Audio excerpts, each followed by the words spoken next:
Welcome to the awesomers.com podcast. If you love to learn, and if you're motivated to expand your mind, and heck, if you desire to break through those traditional paradigms and find your own version of success, you are in the right place. Awesomers around the world are on a journey to improve their lives and the lives of those around them. We believe in paying it forward, and we fundamentally try to live up to the great Zig Ziglar quote, where he said, "You can have everything in your life you want if you help enough other people get what they want." It doesn't matter where you came from, it only matters where you're going. My name is Steve Simonson, and I hope you will join me on this awesomer journey. If you're launching a new product manufactured in China, you will need professional, high-resolution, Amazon-ready photographs. Because Simo Global has a team of professionals in China, you will oftentimes receive your listings photographs before your product even leaves the country. This streamlined process will save you the time, money, and energy needed to concentrate on marketing and other creative content strategies before your item is in stock and ready for sale. Visit simoglobal.com to learn more, because a picture should be worth 1,000 keywords. This is episode number 103 of the awesomers.com podcast series. And all you have to do is go on over to awesomers.com/103 to find today's show notes and any relevant details that we may discuss. Now, this is part 3 of a 3-part series featuring Luz Gonzalez. And Luz was born in Mexico, and she's proud of her immigrant roots. She reads obsessively. She's an ultra runner and is proud of her hustler ways, right? Hashtag hustle. Luz has a BA and a JD from UC Berkeley and served for Teach America, which believes that tech is the medium which will drive forward social impact. Luz loves hard challenges, and her latest hardest feat was the fact that she just completed her first 50-miler. You can find Luz on many social media, and of course in our show notes and details we'll have some of the links to her blog and other things as well. So Luz, great peak performance coach. You've learned a little bit about her these last couple days. This is part 3 of 3 in our series. Let's jump into today's episode right now.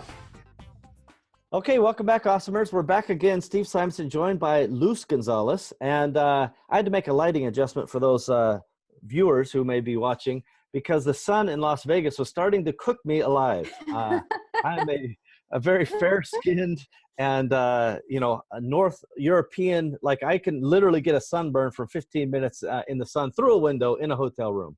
That's how it works for me. So this is a life and death struggle to bring this podcast to everybody. And Luz has been here right along with me. So thanks for joining me today, Luz. I'm sending you cool vibes. Yeah, thank you. Believe me. And I also, just for the awesomers out there to know the level of sacrifice that I put in, I literally turned off the air conditioning so we wouldn't have the fan in the background. So I just want to say, it's like crawling over miles of glass to produce these episodes. This is amazing stuff. I'm a hero. I don't throw around the word lightly. I'm round of applause. Thank you. See, thank you. Well, I'm my best fan of myself. So let me ask you this, Luz. Along the way, you've had these very clear defining moments, right? The big aha, and now you see kind of the connection of technology and so on that you've described earlier. Was there any big lesson that you've taken away? And I know just before the break, you talked about this idea of, I've reformed it in one of your earlier phrases, get back on the beam, just keep going. But is there any kind of a tactical lesson or anything that you care to share with the awesomers out there?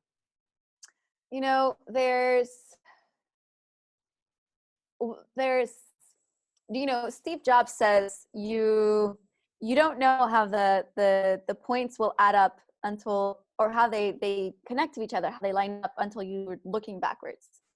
And so that just to say that there are no mistakes, there are lessons, right? And hopefully you learn from something painful and you move on quickly. And so I think that many people are really afraid of failing. And I would say, like, to encourage it, not failure per se, but like get yourself outside of your comfort zone enough that you find what you're made of and that you explore your potentials. So one of those, like, could be seen as a failure was I took the California bar, the hardest examination, and I didn't pass. And I remember sitting, it's a 3-day long exam. And I remember the first day just feeling like I was going to faint, just like dealing with anxiety and like having to go to the bathroom and being like, am I even going to be able to finish this test? Right. And you needed a 1440 whenever I took it to pass it. And I got a 1391. So exactly. No, but you never know why things happen the way they happened. Those 9 points were my ticket to freedom. Had I not, if I had passed the bar, I would have listened to everyone in my life who was saying, well, Luz, you went to one of the best law schools in the world. Why wouldn't, like, it's your duty, it's your job to at least practice for 2 years. While everything inside me was screaming, no, right? Like my soul is slowly dying, like a slow death. And I think just having the courage to listen to what rings true to you. And I, you know, I go back and forth on the like, listen to the song of your heart. Yes, listen to it, but I'm also going to say, work your fucking ass off. I'm going to say, you're going to put in the sweat and the tears and the blood and the time and the energy, and you're going to sacrifice. It's not going to be easy. And so just, you know, there's a quote that I love. Being broke is hard. Being wealthy is hard. You choose your hard, right? Like being successful is hard in whatever success means to you. Being unhappy with a 9-to-5 job that you hate waking up to every single day, that's hard. So you choose your hard, because time's going to pass anyway. And so had I listened to everyone in my life that was telling me like, well, you should do this and you should do that, I would have worked for like a law firm or some like prestigious organization. And for me, it would have felt like a waste of time, because I've gotten to learn so much and, you know, build these companies that I just feel completely passionate about. And I would not have felt that calling or that passion being a lawyer, working on legal memos and, you know, behind a computer all the time. And so that was one of those other defining moments that I like to talk about, because people are afraid of, you know, failures. They're afraid of, and I think, you know, you need to fail forward and be like, yeah, well, I didn't really want to do that anyway. For me, it was my ticket to freedom. So that's one moment that I think connects to many other pieces, which the biggest one is time's going to pass anyway. Are you going to let time pass while you're working really, really hard on something that you really, really believe in and care about? Or are you going to work really, really, really hard because whatever job you have, you're going to be expected to work really hard on something that you're like, meh about? And, you know, where I come from, I drive through Gilroy, whenever I drive through the Central Valley, my people are the ones that are picking up, you know, strawberries from the fields. My cousins, my uncles, my mom worked at a factory for some time. It is this back-breaking work. And so the way that I see it is, you know, they're working their ass off. And so you're working your ass off anyway. Well, please work your ass off doing something that's going to really move your life forward in a way that's inspiring and exciting and, you know, awesome for you. Yeah, I think that's really, really good advice. And this is one of those points, you know, I'm glad you said a couple of the quotes or the concepts that you have. One is that time's going to pass anyway. So why not do the right thing? Yes. It is so simple, but, you know, this is where people often get mixed up. And, you know, you talked earlier about you're not a super patient person, you know, but, and few entrepreneurs are, to be honest with you. That's part of the wiring in some cases. But, Yeah. you know, when we start thinking about, you know, hey, I want to build this business, or hey, I want to lose this weight, or hey, we all want it instantly, right? We want to just go, let's climb the mountain, but time's going to pass anyway. So what does it matter if it takes you a month or a year to accomplish the goal, as long as the goal is accomplished? So point one, very well done. Point two is this idea that, you know, failure is not failure. It's just a milestone, a marker. Yes. And Steve Jobs eloquently spoke about this idea that you can't see where the dots go until later. And that perspective is very, very valuable. And like you, that you figured out, you know what? Good thing I didn't pass the bar, because otherwise I would be a lawyer and who knows what I'd be doing today. So high Yeah. fives to you. I imagine that Jack Ma that we talked about before the break, he's glad he didn't get hired by Kentucky Fried Chicken too. Can Probably. you imagine if he was a manager of Kentucky Fried Chicken right now and going, hey man, I've got a great career going. Yeah. Um, That would be a true lost world. the world would be a very different place and a worse off place because of it. And, you know, we could all go through and we could point out some of these failures that some of these incredible people have had. You know, Albert Einstein, he failed his first Yes. college entrance exam, right? Yeah. Oprah Winfrey was thrown off of TV in Chicago saying she was not worthy of being on TV, essentially, which, Yeah. you know, holy irony, Batman. So the point is, failure is the path to progress. And Yes. I totally echo your comments that experimentation, if you prefer to call it experimentation instead of trying and failing, like, Mhm. I don't think very many of us are concerned if an experiment doesn't succeed the first time, because Yeah. it implies that we're just going to keep trying until we get it right. So think of life as experiments instead of I tried and I failed, right? No, that was Mhm. experiment one. Now try experiment two and move on. So really, really good advice there from you. Um, so let's talk about this concept. So on your journey, you've had the aha moment. You're glad that you didn't go the law school route. Has there ever been a time though that it's, you know, the winds were working against you and things weren't just going well, and you're like, you know, maybe I should, you know, think about doing something different? Was there a time you wanted to give up? So I'm not very good at giving up. Yeah. um, uh, but you know, it's been hard. There have been times, and during this, during the hard times, I actually look at this time of my life as, you know, and the times that have been hard, when I've been going through it, I look at with it sounds weird, but it makes sense to me, with some sort of like tenderness, and like I see these times as precious, right? Like, never again in my life will I struggle with the things that I struggle with now. And especially, you know, the struggles that I've gone through have been so formative and have taught me so much that they're truly special. And, you know, there have been times where, yes, I've been going through it, you know, like I would be crying in the living room or in the kitchen, being like, God, this is so hard. Like, how am I going to get through it? How am I going to get through it? Uh, did I make the right decision? Am I crazy? Like, all of these questions that you probably will have if you are on the entrepreneurial journey. It's not going to be easy. And so I want to get that into your head. Like, expect hard, expect problems, but you know, through our lives, hopefully what happens is you just have higher quality problems. Like the problem of well, we need to hit our 50 million, you know, like dollar quota for this year, is, you know, it's a problem, but it's a different problem from like, how do I make $10,000? Yeah. And so you're always going to be experiencing problems. And so as I've been in these moments, which I've had, it's been hard.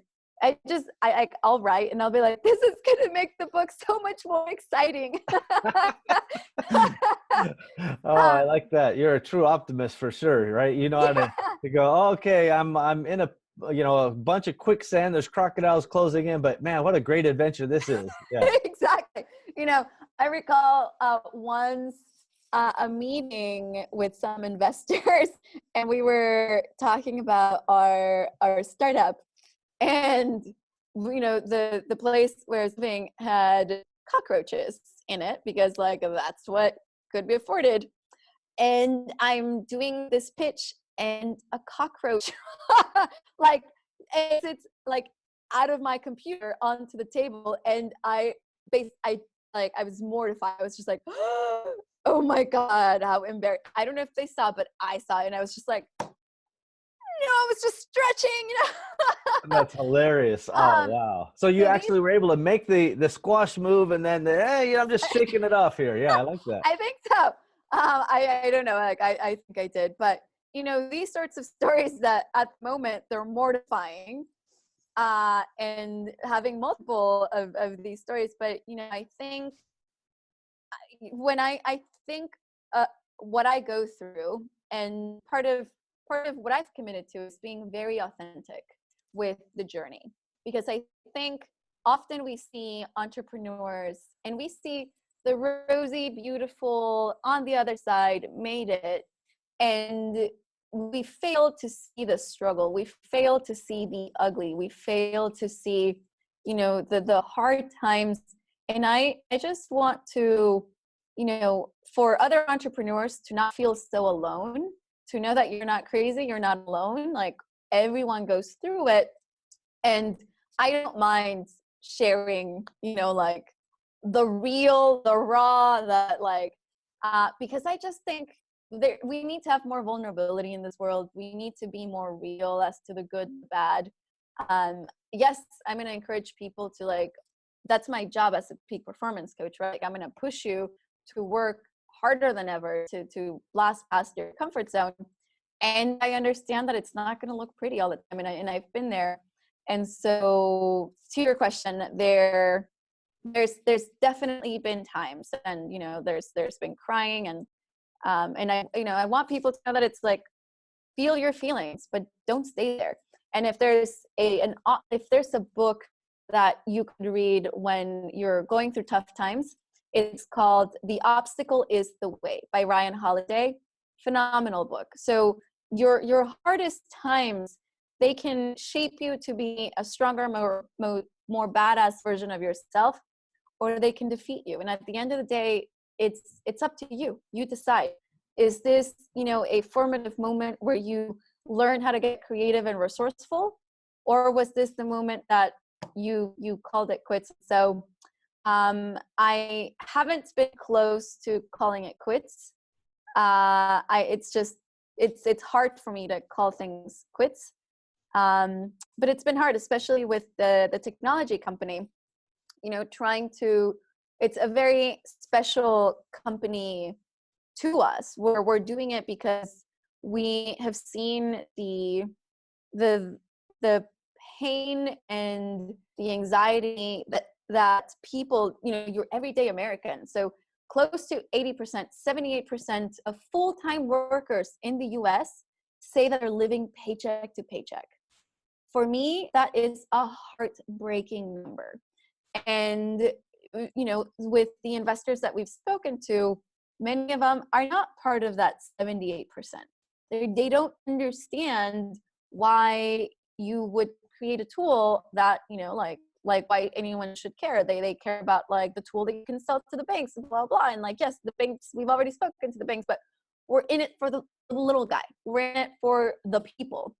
And so in it, there's been frustration with just, we have this vision for how we want to use technology to really help at the end of the day. And when other people can't see that or don't get behind it, that's been frustrating. And at the same time, I'm just you know what? If Jack Ma can do it, I can do it. And if, that's why I'm really grateful to gymnastics. One thing, I have a YouTube channel, and one of my videos it's called "Do Hard Shit," and I just don't think people allow themselves or are in the practice of doing hard things enough. And I think that we learn so much about ourselves, we grow so much, and it needs to be a practice. It needs to be a practice of pushing yourself to get outside of your comfort zone. And it's through that development and being comfortable with doing hard things that you really get to explore, what your potential is, and, feeling proud that you gave it your all. And so it's been hard to know that not moving as quickly as we want to, again, the patience not being my forte. And then at the same time, given the way that things are working out, at the end, it could mean that because of the obstacles that we've had, well, that just means we get to retain control of the company, up to 100% control of the company.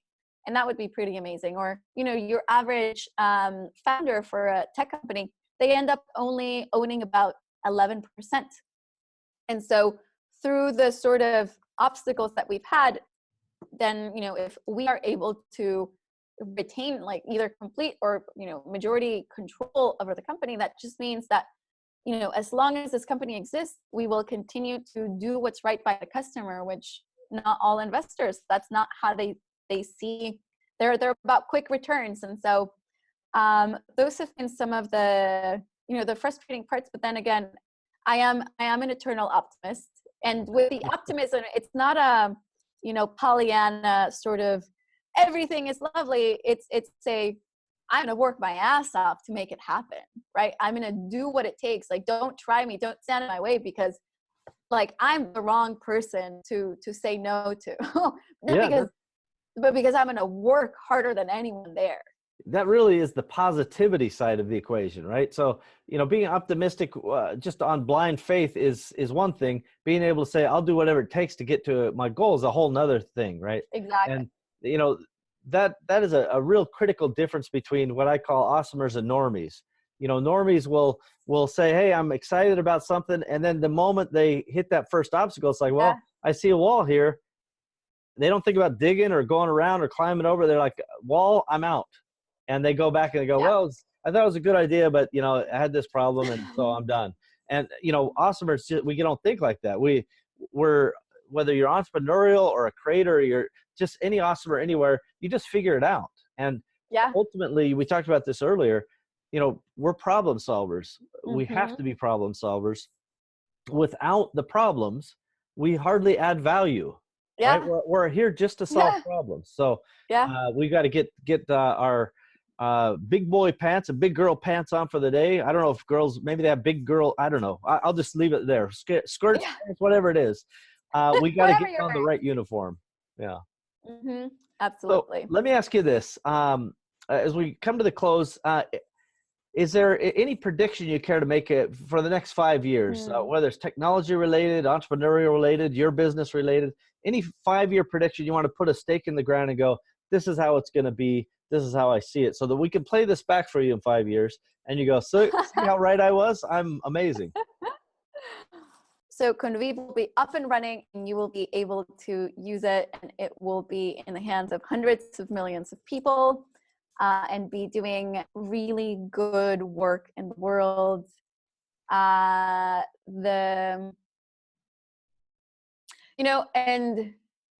I think a prediction, and maybe this is less a prediction and more of a desire, a wish, a hope, is that we will have the tools where everyone with, a good ideas are a dime a dozen, right? Like good ideas are cheap, like good ideas. And I'm sorry to break your heart if you have a good idea and you're like, well, it's not good enough to just have a good idea.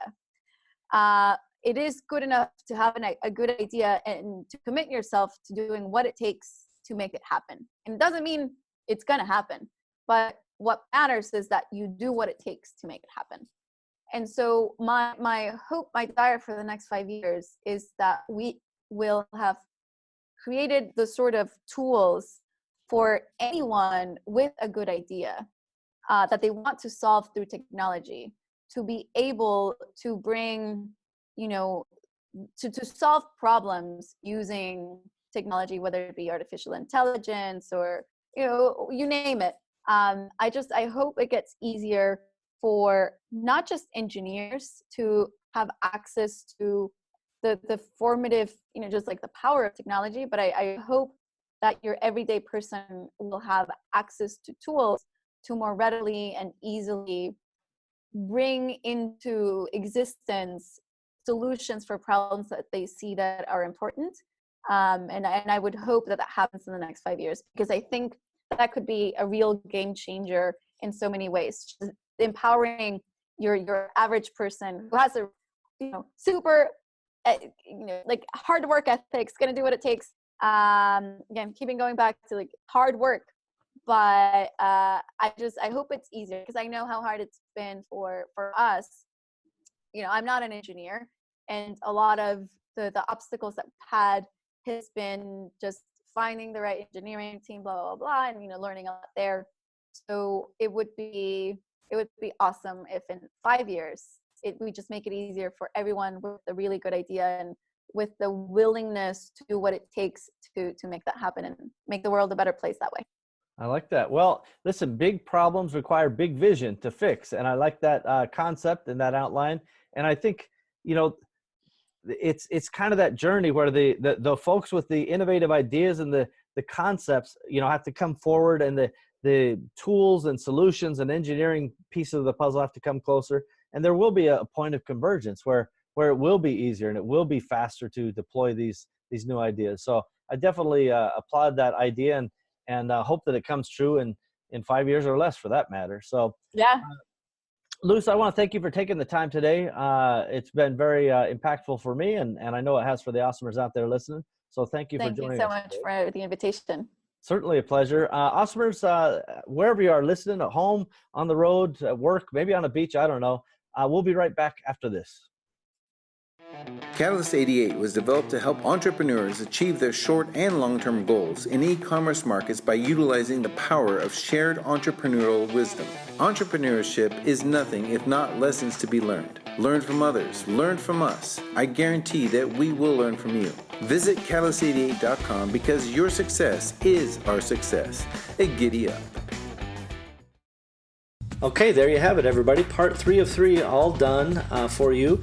Luz Gonzalez, what a fun person, and what a great, inspiration for those who've, faced certain challenges. The fact that, she went all the way through law school, took the bar, failed the bar, and then realized I was never into the bar to begin with, and now has found her own passion and her own path forward.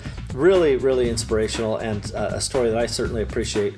And I'm especially glad that she was able to take the time and share it with us here on the Awesomers podcast series. So again, this has been the last part 3 of 3 in this series with Luz. And we're also at episode number 103 of the Awesomers podcast series. So all you have to do is go to awesomers.com/103 to find today's show notes and relevant details. Well, we've done it again, everybody. We have another episode of the Awesomers podcast ready for the world. Thank you for joining us, and we hope that you've enjoyed our program today. Now's a good time to take a moment to subscribe, like, and share this podcast. Heck, you could even leave a review if you wanted. Awesomers around you will appreciate your help. It's only with your participation and sharing that we'll be able to achieve our goals. Our success is literally in your hands. Thank you again for joining us. We are at your service.